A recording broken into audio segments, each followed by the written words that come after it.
So today we have a keynote speaker, and I am so excited to hear Don McReynolds, because I've known Don for a long time, and I'm not going to say a whole lot because I'll steal from her speech. But we talk about mentoring and developing leadership. Through Don's story, I think you can see how this happened and how we now have a very important, viable, creative leader in our community. And maybe she'll share a little bit about the right to share. So with that, I will turn this over to Don. And thank you, Don. Thank you, Kathy. Thanks, everybody. As you know, I'm Dawn, and normally I introduce myself as Dawn McReynolds, the United Healthcare OIFA administrator, or peer, family member, ally, depending on the audience. And then I always talk about the fact that I'm from the inner city of Detroit. And then I just move on to my topic. But today, I'm going to share pieces with you of myself that I've never really shared publicly. And some of the pictures that you see are from the inner city of Detroit, where I grew up. And it was a miraculous time when I was coming up in Detroit. We were a melting pot of kids that, loved one another and went to school together and were raised together to be able to, really strengthen each other. And there's a lot of strength in individuals from the inner cities across our country. And one of the key moments in my life when I was young was when we actually introduced Black history into the Detroit public schools. And that was in the early 70s in Detroit. And I remember hearing, about Black history and being able to really identify with the injustice and the brutality. And in my naivety, I'm thinking I could so identify, with this plight of these people. And I really thought, because of the brutality that I was experiencing in my life and the injustice that it seemed to be, I really thought that I could identify. And so immediately in one of the classes, I raised my hand and I said, I know what this feels like, and this is, certainly part of my life. And boy, I'll tell you, that made for some interesting and tension-filled walks home from school, because in my naivety, I didn't realize, what I was saying. Of course, today, I can identify with injustice and anger and brutality in a completely different way. But I kept myself as, a young person, just really focused on being able to identify injustice and wanting to make a change. And even through my young adult life, as I married my husband and had my daughter, I thought things were really great at home. I had a 4-bedroom house, the cars in the driveway. I had launched a nonprofit that was very successful, even featured in a national magazine.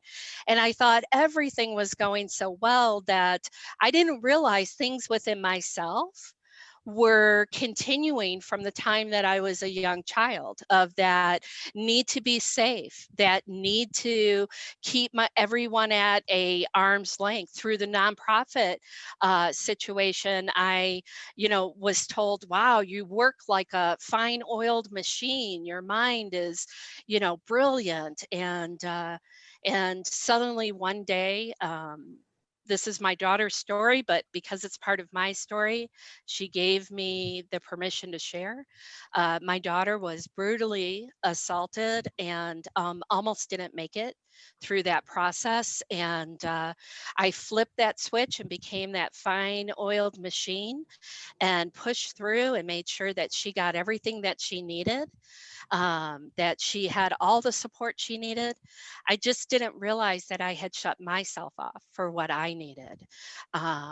And one day after moving to Arizona, leaving my family and my friends 2,000 miles away, my husband came to me after 20 years of marriage and said, this is kind of where I'm at, and this is the way that I've been living my life secretly. And we ended up getting divorced. And that was my breaking moment. The one person that I trusted and really opened myself up to betrayed me. I soon found myself with health issues. I was destroyed. And through the process, I had been working and I was identified as SAMHSA as somebody that could represent Arizona and flown to California. And here I am in this, weird space. And I'm walking through the conference hall and I'm listening to this woman laugh and speak and all the people that were engaged around the table with her. And I knew I wanted to know her. I was drawn to her for her fire, for her love of what she was doing as I was hearing her tell her stories. And I just politely made my way over to her table one day during lunch. And there sat Dan Haley, and Kathy Basher was the person I wanted to, get to know. And little did I know at that time that she was actually in Arizona and the OIFA administrator at the Department of Behavioral Health. And we struck up a conversation. And if truth be told, I think I stalked her a little bit. I really wanted to get to know her and become her friend and learn from her. And soon she invited me into the OIFA, office. And I remember sitting on a committee called the Olmstead Committee, where millions of dollars were discussed about the homeless. And then they flew me to Michigan, my home state, and for the Olmstead Project. And I came back to Arizona, and I was working diligently. And what nobody knew at that time is that I was sleeping in my car. I was taking showers at the boxing gym across the street from the Department of Behavioral Health. The guys there would let me in the morning, and I'd take out my dollar store makeup and go into the Department of Behavioral Health Services like that fine oiled machine, just continuously pushing through every issue without feeling or stopping or thinking. And I finally, found myself um, virtually moved to a point where I needed to disclose. I was broken and I was desperate, and I didn't even know what I was desperate for. And it's often in life that when others can see us and see where we are, that we are not able to see ourselves. And I was able to disclose to Kathy Basher, where I was and the truth about what was going on. And so there was a shift, there was a difference. And you may ask what made the difference? Well, the difference is that I ended up in a psychiatric hospital in Northern Arizona for the first time in my life. And I thought that I wasn't broken. I thought that I didn't need the help. And as I cried during that interview, I remember, excuse me, um, I remember thinking, this isn't real. Uh, this isn't really where I'm at. And I remember thinking, you know, what's going to happen to me now? I can't continue to go through my life pushing through, but I don't know how else to be. And I remember Kathy was my lifeline while I was in that hospital. I would sit on the floor in the hallway with other people that were admitted in the hospital, and we would share stories. And I would think, gosh, I don't belong here. This isn't who I am. I'm the person that just picks myself up and keeps going. And I would call my family and I'd hear things like, what? You're in a psychiatric hospital? I'd hear things like, wait a minute, you're the strongest person we know. What's wrong with you? You always pick yourself up. And I kept feeling defeated. I kept feeling broken. And it was when I would reach out to Kathy that I felt felt accepted.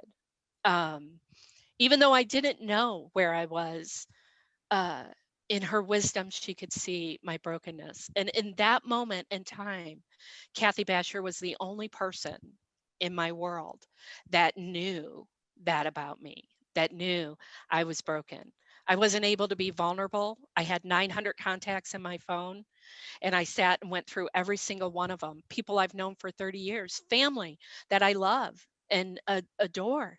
I couldn't call any of them and be broken. I was afraid. And I remember the difference came when I was in a meeting and there was a peer support in that meeting. There was a peer support specialist. And I was crying and I said, I don't even know who I am right now. And she said, Dawn, I promise you two things. You're going to be okay and you will never be the same as you were, but you're going to be okay. And I hung on to those words. And as times changed for me, I began to meet other people. I met Colleen McGregor, who challenged me in my thinking and in what I could accomplish. Kathy has always been by my side. But then things started coming into focus. Things started making sense. I started realizing that there were others in my life now that loved me, even when I didn't even know who I was or that I could love myself. I felt ugly. I felt angry. I felt discouraged. I felt like there was so much injustice in the world. How can I have a role in helping others or even helping to change the injustice?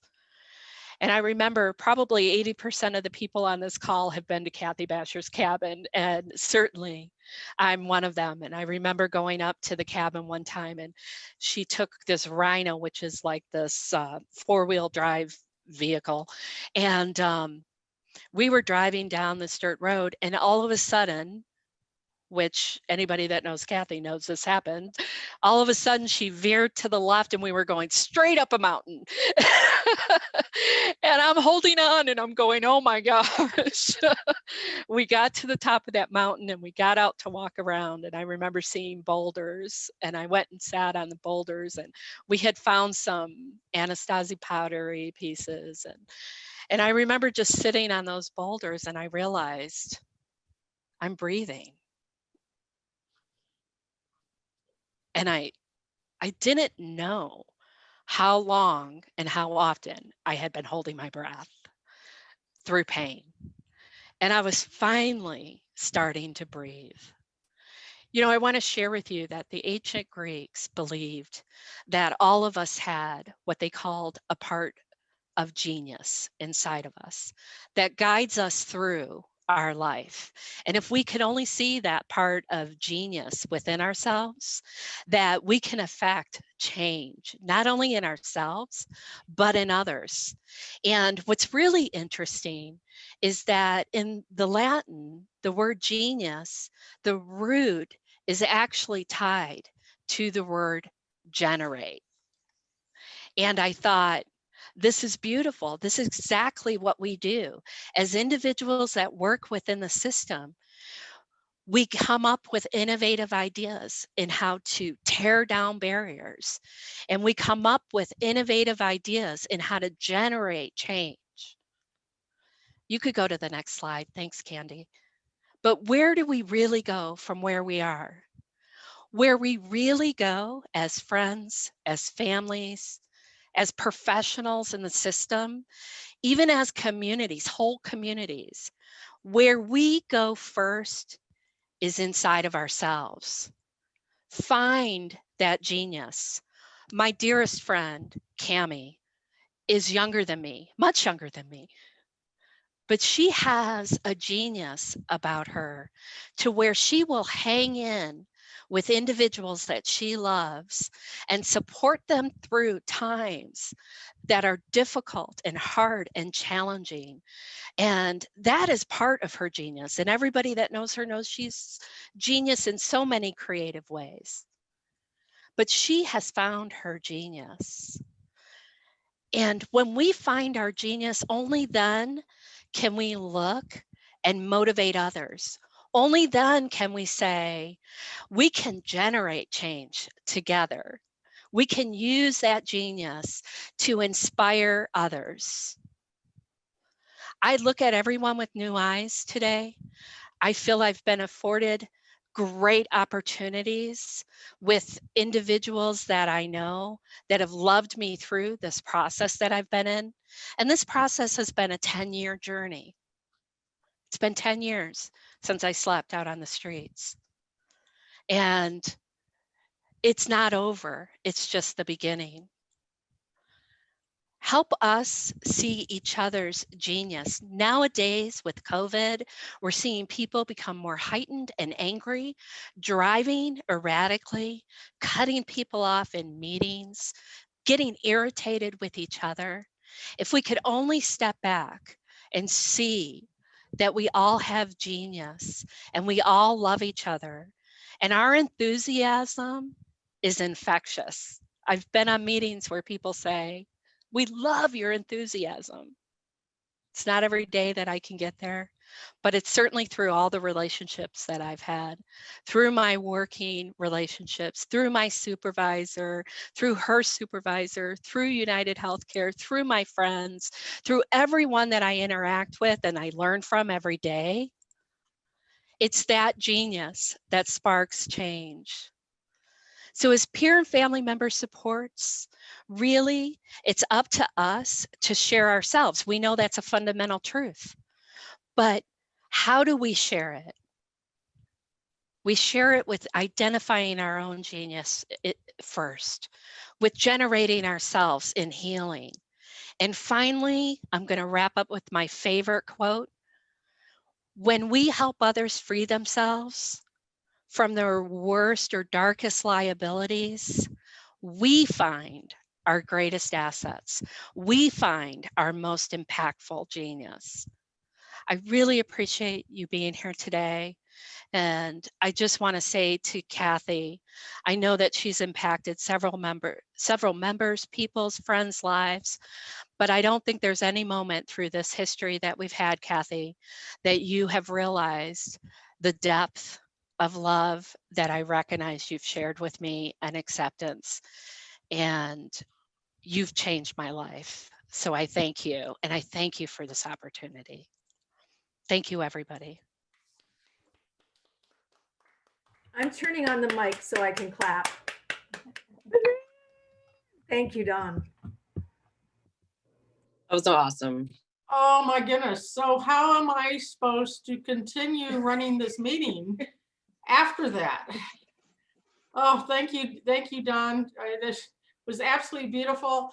And I'm hoping that other peers that have joined us today that are just starting the road to recovery, I think this is your real role model, and this is definitely going to help them.